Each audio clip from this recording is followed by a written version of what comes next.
Muy bien, podemos reiniciar. Vamos ahora a ocuparnos del principio de la integralidad, que en mi entender está recogido en los artículos 1359 y 1360. Y este principio tiene que ver con la misma materia de la que se ocupa el principio del consensualismo, la formación del acuerdo contractual, desde otra perspectiva, pero es la misma materia. Y eso me permite subrayar un alcance que no lo anoté al abordar el principio del consensualismo y podría generar confusión su falta de señalamiento. Dije que el Código Civil vigente ha suprimido la categoría de los contratos reales, que era una categoría que daba cuenta de la formación, del perfeccionamiento del acuerdo contractual.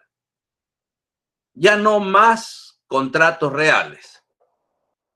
No así de la categoría de los contratos con efectos reales, que no tiene que ver con el perfeccionamiento del acuerdo contractual, sino con la naturaleza de los efectos jurídicos que puede producir el acuerdo contractual perfeccionado. Ese es un tópico distinto del que probablemente nos ocuparemos en el camino. Entonces, cuando hablamos entonces de la supresión de la categoría de los contratos reales, estamos hablando del proceso de formación del acuerdo contractual, materia del principio del consensualismo. Igual, cuando hablamos del proceso, del principio de la integralidad, también estamos ocupándonos del proceso de formación del acuerdo contractual, específicamente del proceso de formación del consentimiento.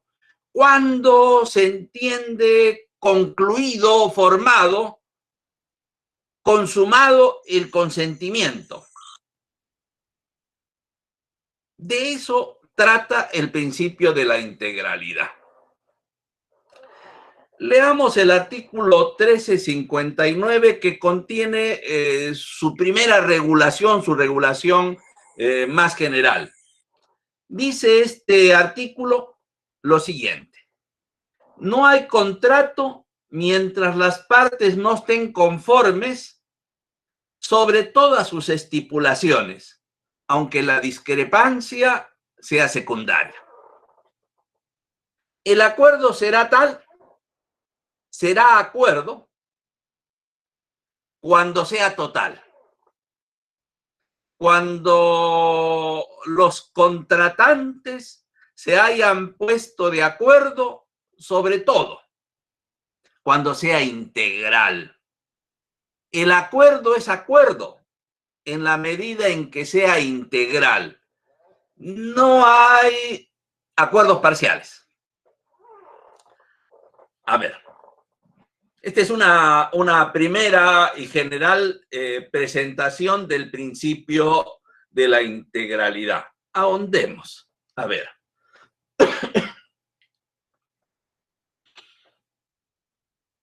¿Sobre qué tienen que ponerse de acuerdo los contratantes para que se pueda decir hay acuerdo en la medida en que es integral? Pues una primera respuesta a esa pregunta, sobre qué tienen que ponerse de acuerdo, es la siguiente: sobre todo aquello que hayan querido ponerse de acuerdo. Si las partes para celebrar el contrato quieren acordar simplemente A, B o C, habrá contrato si se ponen de acuerdo sobre A, B y C. Si las partes se quieren poner de acuerdo para celebrar el contrato en A, B, C, D, bla, todo el abecedario, habrá contrato cuando se pongan de acuerdo sobre todo el abecedario. Hay acuerdo cuando los contratantes se ponen de acuerdo sobre todo aquello que quieran acordar.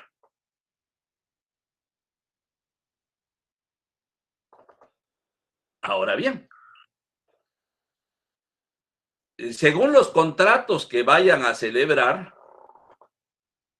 para que haya acuerdo y consigan las partes celebrar el contrato que se proponen celebrar, es necesario que se pongan de acuerdo sobre determinados extremos. Es necesario que se pongan de acuerdo sobre determinadas estipulaciones. Porque si no acuerdan esas determinadas estipulaciones, que graficándolas con el ejemplo que poníamos del abecedario, implican acordar sobre A, B, C, D y E. Si no hay acuerdo sobre A, B, C, D y E, simplemente no habrán logrado celebrar ese determinado contrato que quieren celebrar. Porque de conformidad con el régimen legal de ese contrato, su celebración supone estipular A, B, C, D y E. Si las partes quieren celebrar ese contrato estipulando A, B y C, pues simplemente no lo lograrán. Se habrán puesto de acuerdo sobre todo aquello que quisieron acordar, pero no lo lograrán en la medida en que no acordaron todo aquello que tenían que acordar para celebrar el contrato. A ver, pongamos algunos ejemplos. Si se quiere celebrar un contrato de compra-venta, que es un contrato típico, esto es, que tiene un régimen establecido en la ley, específicamente en el Código Civil, no lo conseguirán las partes si no acuerdan cuál es el bien o cuáles son los bienes, en su caso, que se venden. Si las partes quieren celebrar un contrato de compra-venta y no se proponen acordar el bien que se vende, entonces no van a poder celebrar un contrato de compra-venta. Porque la estipulación sobre el bien es una estipulación que depende del acuerdo de los contratantes. Para que haya compra-venta, entonces tendrán que acordar cuál es el bien o cuáles son los bienes que se venden.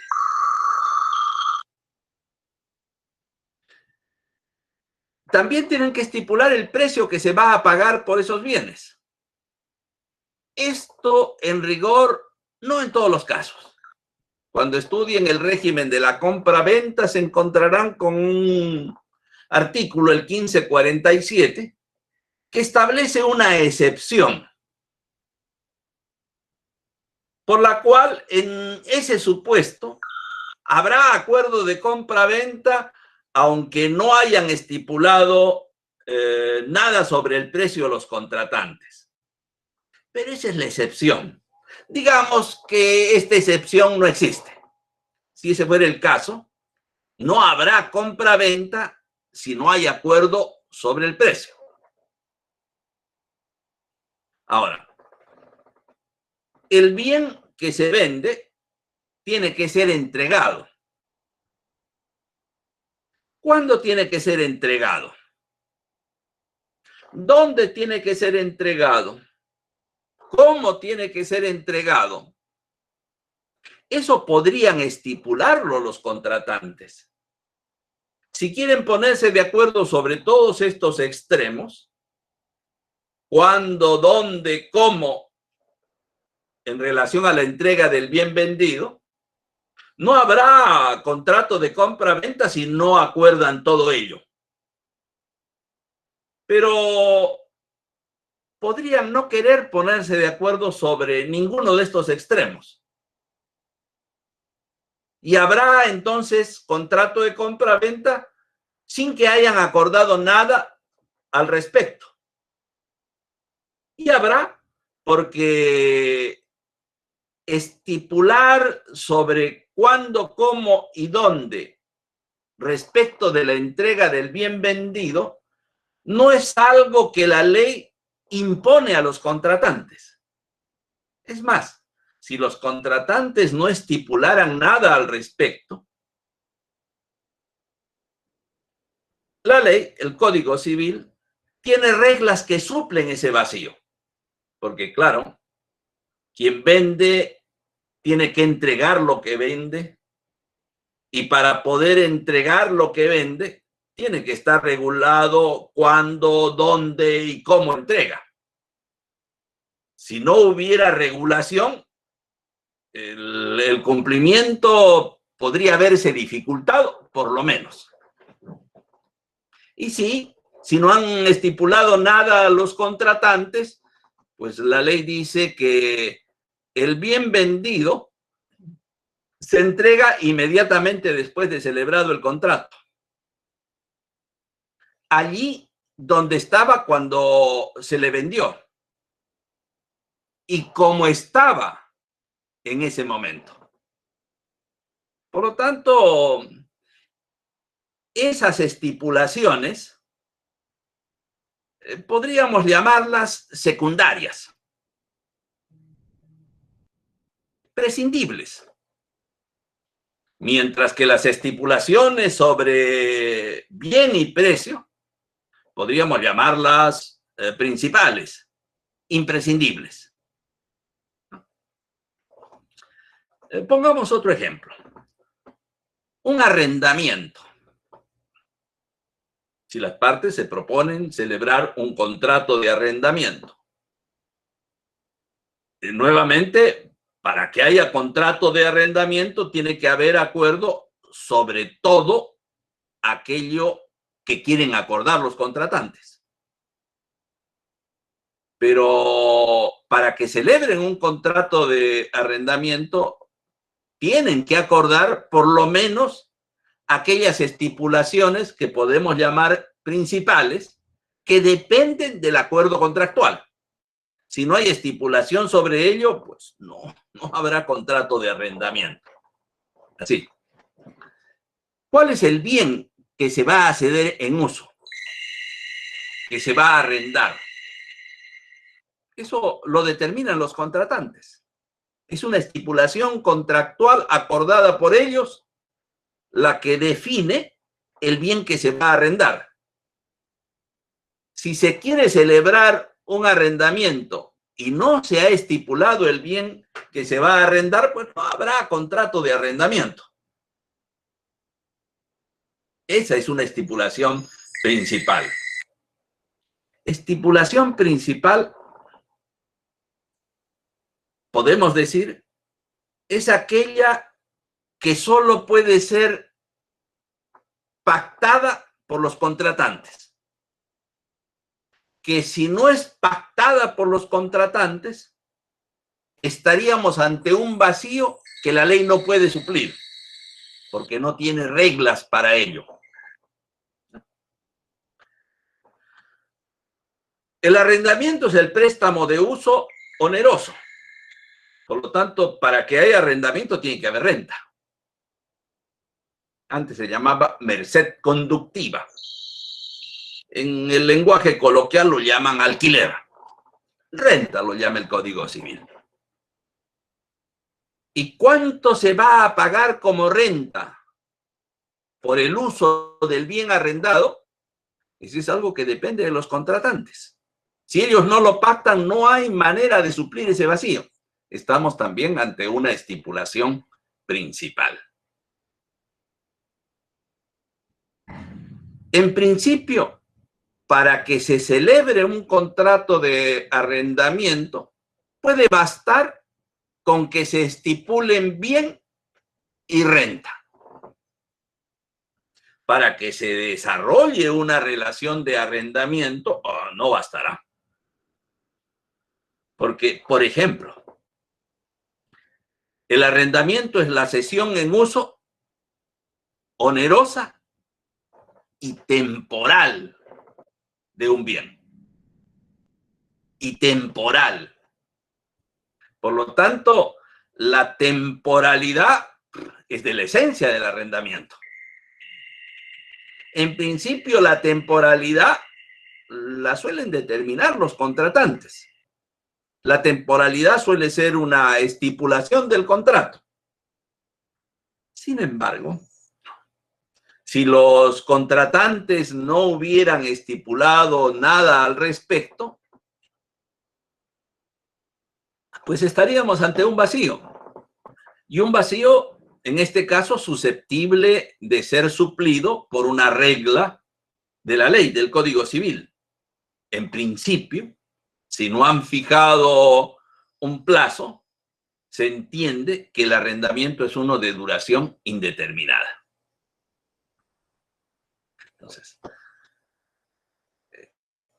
hay base, creo, para hacer esta distinción entre estipulaciones principales y estipulaciones secundarias. Concibiendo las primeras como estipulaciones que solo pueden ser establecidas por el acuerdo contractual. Y las segundas como estipulaciones que, de no haberse establecido por el acuerdo contractual, son suplidas por disposiciones de la ley. No cabe entonces acuerdo contractual si éste no cubre por lo menos las estipulaciones principales. Sin embargo, la sola estipulación de lo principal no basta para que se entienda que el acuerdo contractual se consumó. Y esto es así cuando en el caso los contratantes han querido también estipular lo que estamos llamando estipulaciones secundarias. Han querido también estipular estas estipulaciones secundarias y sin embargo no han llegado a ponerse de acuerdo. Si hay discrepancia, no habrá acuerdo contractual. El consentimiento es la voluntad común de los contratantes. Si hay discrepancia, ¿eso qué cosa quiere decir? Pues que no hay voluntad común de los contratantes. Es indispensable, obviamente, es indispensable que haya ese consentimiento sobre las estipulaciones principales. Pero si han querido estipular las secundarias, también adquieren el mismo carácter. Es decir, es indispensable que haya acuerdo sobre las secundarias para que se entienda formado el contrato. Así en los ejemplos que hemos estado poniendo, compraventa y arrendamiento. ¿Qué si las partes quieren estipular sobre el momento en que se va a entregar el bien? Y el comprador quiere que el bien se entregue inmediatamente después de celebrado el contrato y el vendedor quiere que medie un plazo entre la celebración del contrato y la entrega del bien. Hay acuerdo sobre lo demás. Digamos, hay acuerdo sobre bien y sobre precio, pero hay discrepancia sobre esta estipulación secundaria, oportunidad de la entrega del bien vendido. Esa discrepancia será suficiente para que se entienda que el consentimiento no se llega a formar aún. Por lo tanto, aún no hay contrato. O en el ejemplo del arrendamiento, hay acuerdo sobre bien y hay acuerdo sobre renta. Pero hay discrepancia sobre el plazo. Y no es que aquí sea más importante porque el plazo es es una estipulación de mayor relevancia que el momento de la entrega del bien en la compra-venta. No, yo creo que estamos ante lo mismo, ante una estipulación secundaria que, de no haberse pactado, estaremos frente a un vacío suplible. Hay discrepancia, digamos, sobre el plazo de duración del arrendamiento. Y esa discrepancia será suficiente para que se entienda que el acuerdo contractual aún no se ha formado. Todo lo que se quiera acordar,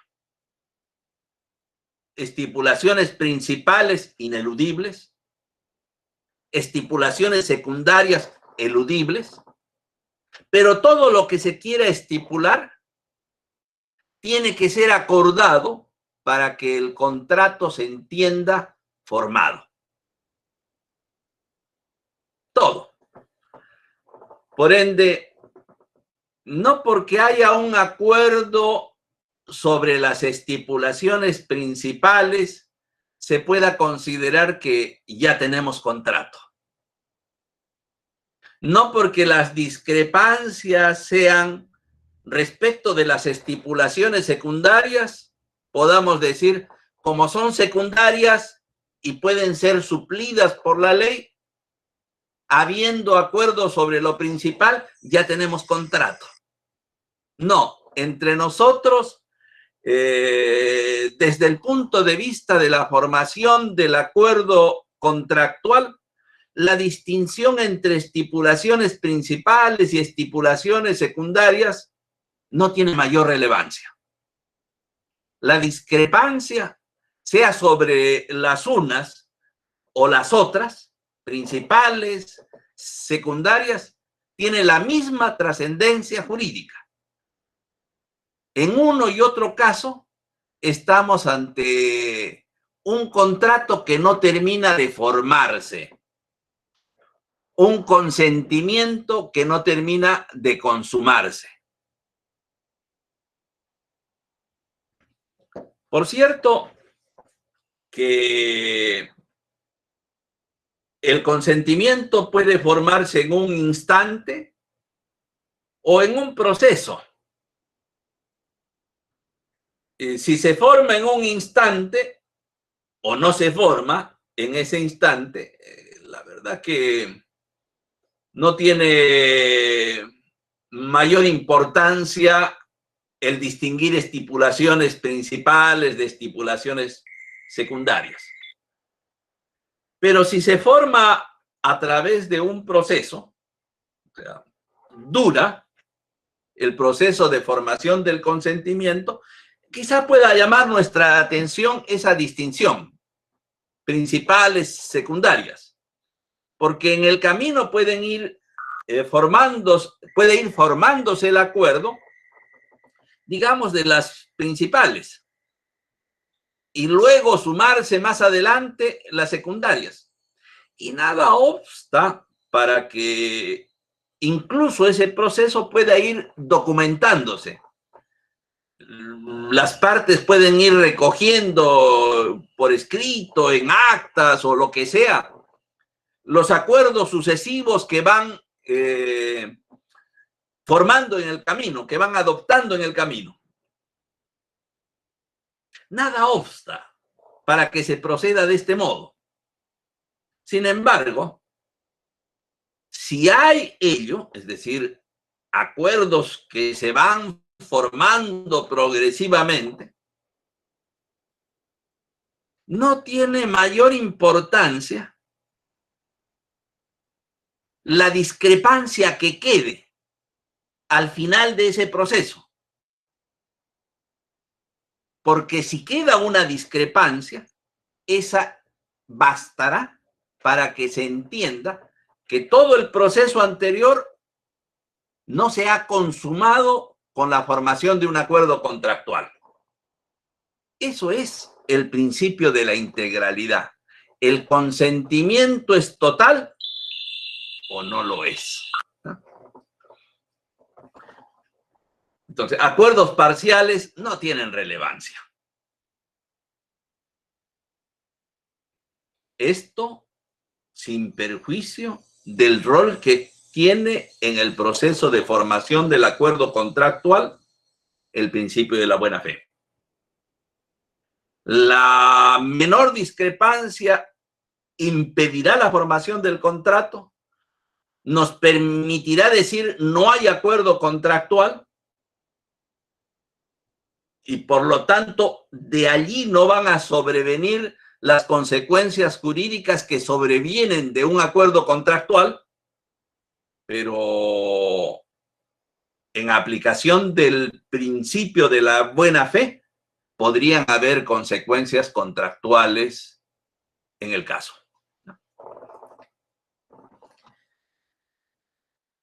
Si el acuerdo no es integral, dice el 1359, entonces no hay contrato.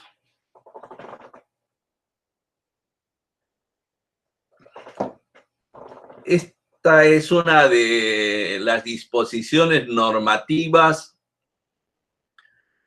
a las que se recurre más cuando se trata de sustentar la autonomía conceptual de la categoría jurídica de la inexistencia del contrato o más general de la inexistencia del acto jurídico, negocio jurídico.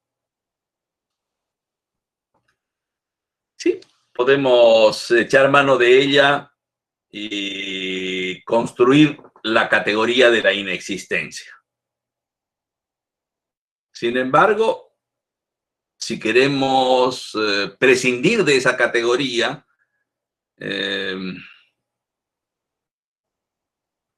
podemos considerar que a través de la fórmula no hay contrato, para referirse al caso en el que el consentimiento no se llega a consumar, a través de esa fórmula no estamos más que aludiendo a un supuesto específico de nulidad. Es decir, dentro de la categoría de la invalidez del contrato, del acto jurídico. Un supuesto específico de nulidad. La nulidad a la que hace referencia el artículo 219, inciso 1. No hay manifestación de voluntad.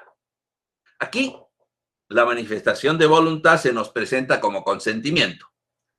No hay consentimiento, porque el acuerdo no llegó a ser integral.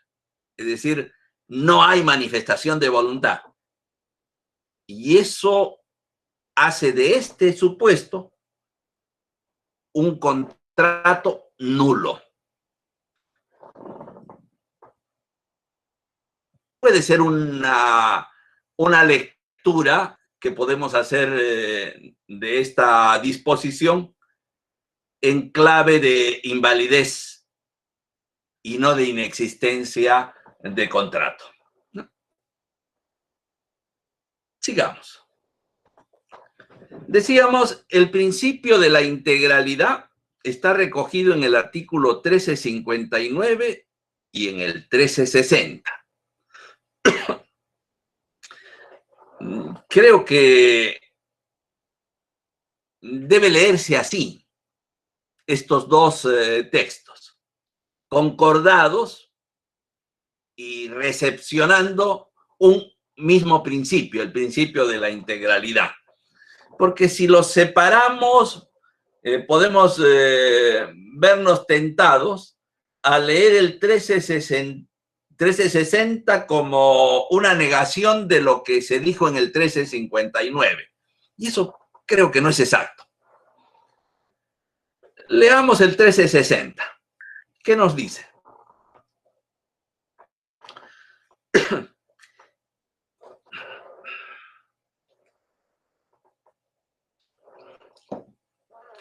Es válido el contrato, en clave de validez, es válido el contrato cuando las partes han resuelto reservar alguna estipulación, siempre que con posterioridad la reserva quede satisfecha, en cuyo caso opera retroactivamente. Claro, una lectura poco atenta de esta disposición, de este texto, puede conducirnos a sostener que, a diferencia de lo regulado en el 1359, que habla de un acuerdo integral para hacer acuerdo, en el 1360 estaríamos ante un acuerdo válido, así expresamente considerado por el artículo, válido. Estaríamos frente a un acuerdo a pesar de que este es parcial. Es parcial porque hay un extremo sobre el que no han acordado las partes. Y ese extremo se llama reserva. Entonces, lo que se dijo en el 1359 se desdijo en el 1360. Y eso no es exacto, creo yo. 1359, 1360 son dos textos que regulan un solo principio, el principio de la integralidad. Para que haya acuerdo contractual válido, este tiene que ser integral. Y lo que hay en el 1360 es un acuerdo integral, a pesar de que los contratantes aún no han estipulado todo lo que quieren estipular. Porque hay un extremo sobre el cual aún no han adoptado el acuerdo, llamémosle así, de fondo. Ese extremo es la reserva. Sobre ese extremo no es que haya exactamente una discrepancia, no es que haya exactamente esa discrepancia secundaria de la que habló el 1359 como un supuesto que provoca la frustración de la formación del acuerdo. No. El caso de la reserva no es exactamente un caso de discrepancia, podría serlo. No es exactamente un caso de discrepancia, porque respecto de ella hay acuerdo. Y el acuerdo consiste en la reserva. Siguiendo con nuestro ejemplo del abecedario, los contratantes se han puesto de acuerdo sobre A, B, C, pero también quieren ponerse de acuerdo sobre D.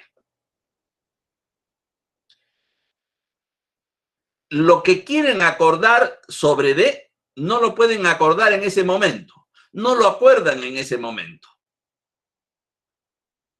Sin embargo, acuerdan reservar para un momento posterior la adopción del acuerdo sobre D. O sea, hay un acuerdo integral en el sentido en que se han puesto de acuerdo sobre el fondo de A, B y C. Y hay un acuerdo sobre D en el sentido de reservar para un momento posterior la adopción de ese acuerdo. En rigor, el acuerdo todavía no es integral sobre el fondo, porque sobre el fondo los contratantes quieren acordar A, B, C, D y E, o A, B, C y D, para respetar el ejemplo. Y se entenderá que el acuerdo contractual queda concluido cuando haya efectivamente un acuerdo sobre A, B, C y D. Sobre el fondo. A, B, C y D. Y la reserva es para eso. Para que en un momento el acuerdo comprenda sobre el fondo estipulaciones sobre A, B, C y D. Por lo tanto, la reserva sobre la que hay el acuerdo de reservar, tiene que ser satisfecha. Y será satisfecha en un momento posterior a aquel en el que se adoptó la reserva. Se le llama contrato válido aquel acuerdo con reserva. Pero para que ese contrato válido, acuerdo con reserva, pueda producir los efectos de un contrato, es necesario que la reserva sea satisfecha. Lo que deberá suceder en un momento posterior a aquel en el que se hizo la reserva. Una vez que la reserva sea satisfecha, es decir, después de haber acordado sobre A, B y C, las partes efectivamente se ponen de acuerdo sobre D, entonces el contrato, que ya fue catalogado como válido desde el momento anterior, producirá sus efectos. ¿Y desde cuándo producirá sus efectos? No desde el momento en que se satisfizo la reserva, porque ya la ley ha considerado válido al contrato desde el momento en que se hizo la reserva. Y como era válido el contrato desde el momento que se hizo la reserva, satisfecha la reserva, acordado el extremo sobre el cual se ha hecho la reserva, entonces ese contrato producirá sus efectos desde el momento en que se hizo la reserva. Producirá sus efectos retroactivamente.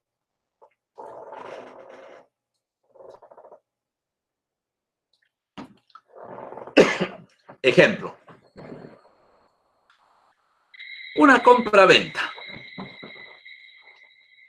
Las partes quieren acordar bien, precio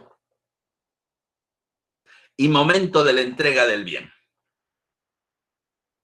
Y se ponen de acuerdo sobre bien y sobre precio. No se ponen de acuerdo sobre momento de entrega del bien. Deciden reservar la estipulación del momento de entrega para un momento posterior, para una oportunidad posterior, para después. Fíjense, no es de que la formación del acuerdo se haya truncado por una discrepancia sobre el momento de la entrega. En rigor, no hay discrepancia sobre el momento de la entrega. Hay un acuerdo, no de fondo, pero hay un acuerdo sobre el momento de la entrega. Lo acordaremos después. Con lo que convertimos la estipulación sobre el momento de la entrega en una reserva. Eso, el acuerdo sobre bien, sobre precio y sobre reserva de estipulación sobre el momento de la entrega, eso para el 1360 es un contrato válido. ¿Ya? Eso es un contrato válido. Pero ese contrato válido no puede producir efectos. Para que pueda producir efectos, la reserva tiene que ser satisfecha. En el momento posterior a la adopción de este acuerdo, las partes satisfarán la reserva. Se pondrán de acuerdo respecto del momento de la entrega del bien. Y si se ponen de acuerdo, ese contrato se entiende que produce sus efectos desde el momento en que se hizo la reserva. Digamos, el acuerdo con la reserva se hace el día 1. Y el día 1 acuerdan, por ejemplo, que el precio se pagará a los 30 días de celebrado el contrato. Si la reserva es satisfecha 15 días después, se ponen de acuerdo sobre el momento en que se entregará el bien. ¿Cuándo es que se pagará el precio? ¿A los 30 días de que sea satisfecha la reserva? Si la satisfacción de la reserva permite que recién se forme el contrato, sería a los 30 días. Pero si se entiende que el contrato ya estuvo válidamente celebrado 15 días atrás cuando se hizo la reserva, entonces el plazo, los efectos del contrato empiezan a discurrir desde 15 días atrás. Por lo tanto, al comprador le quedarán 15 días, 15 días para pagar el precio. No es que en el 1359 se acoge el principio de la integralidad y en el 1360 se abandona. No, en ambos casos estamos frente al principio de la integralidad. Solo que en el 1360 el principio de la integralidad como que se atenúa en un proceso de formación progresiva del acuerdo contractual. Para terminar, reserva. Y no confundamos reserva con otra cosa. Reserva importa que esta va a ser completada por acuerdo de los contratantes. Por lo tanto, la satisfacción de la reserva no puede menos que ser un acto de libertad. No porque se hizo la reserva, se puede considerar que hay obligación de satisfacer la reserva. No, es un acto de libertad. Las partes se tienen que poner de acuerdo para satisfacer la reserva. En consecuencia, si no hay acuerdo sobre la reserva, ese contrato no producirá efectos. No producirá efectos. Y no cabe que una de las partes pretenda imponer a la otra la satisfacción de la reserva. Pretenda imponer la obligación de adoptar el acuerdo. No, es un acto de libertad. La reserva tiene que ser satisfecha por un acuerdo que se adoptará en el futuro. ¿Cuándo en el futuro? Depende de lo que acuerden los contratantes al hacer la reserva. No hay disposición legal al respecto. Es un extremo enteramente disponible por los contratantes. Pero, reitero, la reserva se satisface a través del acuerdo. Por ende, no cabe confundir la reserva, por ejemplo, con la determinación del objeto por tercero. Es posible que los contratantes celebren un acuerdo contractual claramente gobernado por el principio de la integralidad, estipulando que el objeto del contrato, por ejemplo, el bien que se vende o el precio que se paga, nada impide ello, sea determinado por un tercero que actuará por equidad o por mero arbitrio, pero por un tercero. Esa estipulación no es una reserva, porque la determinación del bien o del precio, ya por equidad o por arbitrio del tercero, no importa un acuerdo de las partes.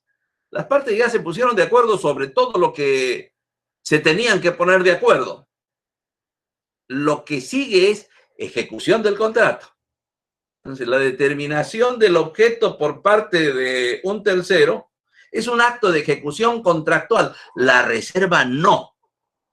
La reserva no es un acto de ejecución contractual en la medida en que requiere para su satisfacción de un acuerdo. Ok, hasta aquí, señores. ¿Alguna pregunta?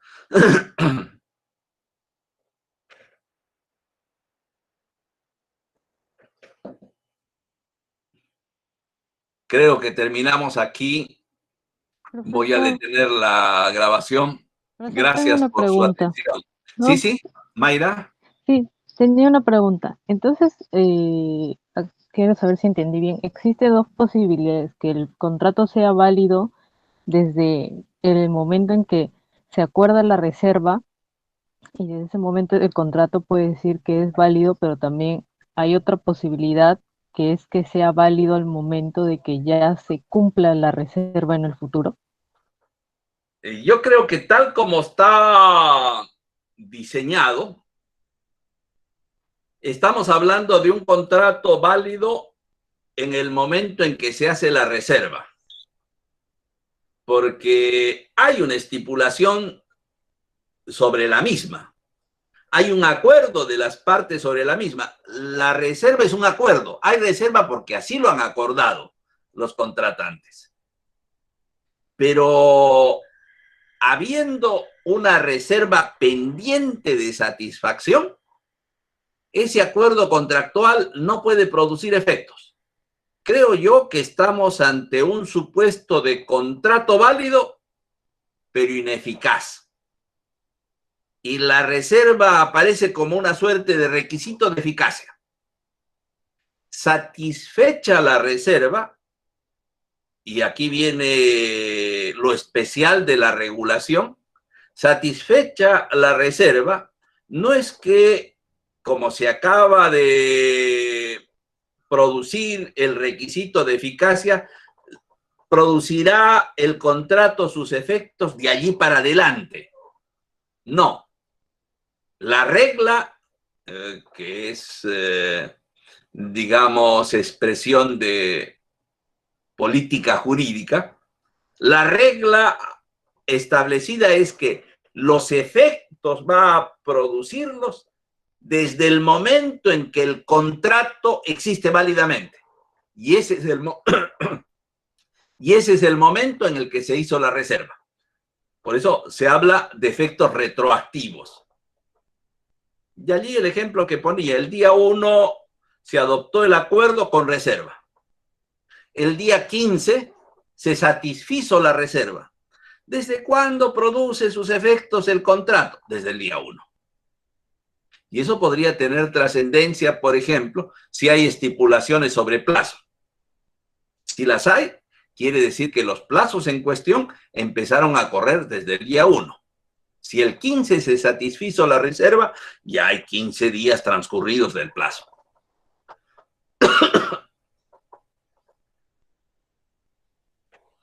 ¿Alguna otra pregunta?